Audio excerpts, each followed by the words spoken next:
तो गाइस, आप सबको ये तो पता है ना कि अमेरिका बंद पड़ा था, लिटरली बंद पड़ा था, शट डाउन जिसे कहते हैं इंग्लिश में। शट डाउन का मतलब ये होता है कि भाई तनख्वाह देने के लिए पैसे नहीं थे अमेरिका की गवर्नमेंट के पास।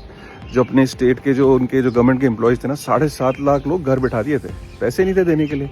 और जो सोशल सिक्योरिटी स्कीम्स नहीं होती हैं, जैसे पेंशन्स होते हैं, हेल्थ केयर फंड्स होते हैं, ये भी देने के लिए नहीं थे। तो बेसिकली अमेरिका के अंदर बहुत ही क्रिटिकल डिपार्टमेंट्स जो है वो काम कर रहे थे, सिर्फ कुछ चंद डिपार्टमेंट्स जो है वो ऑपरेट कर रहे थे। फाइनली ये अमेरिका का सबसे लंबा जो शटडाउन है ये एंड हो गया। ये शटडाउन इस वजह से था कि ट्रंप कह रहा भाई पैसे दे दो, तो वो चाहिए खर्चे के लिए, सोशल सिक्योरिटी स्कीम चलानी है। तो कांग्रेस कह रही थी, जो बाकी डेमोक्रेट्स कह रहे थे, काहे को पैसे दे दे भाई, हैं 38 ट्रिलियन US डॉलर का हमारा डेट है, तुम और पैसा मांग रहे हो, भाई कितना पैसा लोगे। तो ये ऑब्वियसली ये सब चीज़ें जब चलती हैं तो उसके बाद ये शटडाउन हो जाते हैं, क्योंकि जब फंडिंग हो नहीं रही होती तो ट्रंप कहता है कि ठीक है मैं तो घर बैठा दूंगा लोगों को, तो लोग घर बैठ जाते हैं। 7.5 लाख लोग घर बैठे थे, डिपार्टमेंट कोई चल नहीं रहा था।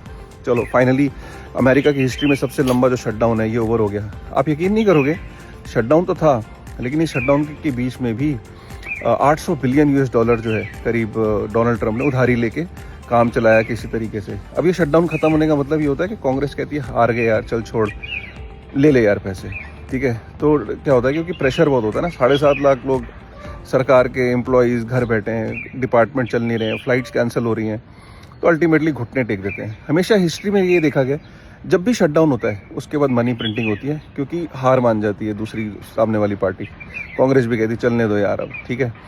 अब होगा क्या, 1 से 1.5 ट्रिलियन US डॉलर छपेगा, मार्केट में आएगा, डोनाल्ड ट्रंप खर्चा करेगा अगले 6 महीने 1 साल के अंदर सोशल सिक्योरिटी स्कीम्स पे और सब चीज़ों पे, और काफ़ी टाइम से पैसा रुका हुआ था, तो एकदम मार्केट के अंदर पैसा एकदम आएगा, पुश होगा, ठीक है। तो एक तो ये हो गया। दूसरा, आपने देखा होगा कि $2000 दे रहा है सबको, वो टैरिफ का जो डिविडेंड है, सबको $2000 बांट रहा है। 85% एडल्ट्स को $2000 उनके अकाउंट में गिरेगा। अगेन 400 बिलियन US डॉलर के आसपास ये एंटर कर रहा है। और जो क्रिप्टो का मार्केट स्ट्रक्चर बिल है वो भी भाई प्रपोज हो गया है, उसके अंदर भी काफ़ी क्लैरिटी हो गई कि अब बैंक्स के लिए, फाइनेंशियल इंस्टीट्यूशंस के लिए, ब्रोकर्स के लिए, हर चीज़ की क्लैरिटी हो गई। क्रिप्टो को डिफाइन कर दिया, उसका रेगुलेटर डिफाइन कर दिया। तो इस क्लैरिटी की वजह से काफ़ी बड़े बड़े बैंक्स क्रिप्टो के अंदर उतरेंगे, ठीक है। तो ये जो 2-3 चीज़ें हैं मिलके, I think these are all bullish news, not only for crypto but overall for stocks, for gold. Gold को आपने देखा, जैसे उसने सुना ना कि $2000 मिलने वाले फ्री में, गोल्ड बढ़ने लगा। सिल्वर पिछले 5 दिन में 11% बढ़ गया। तो जितने भी एसेट्स हैं, चाहे S&P 500, stocks, gold, silver, bitcoin, they all do well, specially after shutdown, specially after money printing. दोस्तों के साथ इसको शेयर ज़रूर करेगा। Thank you.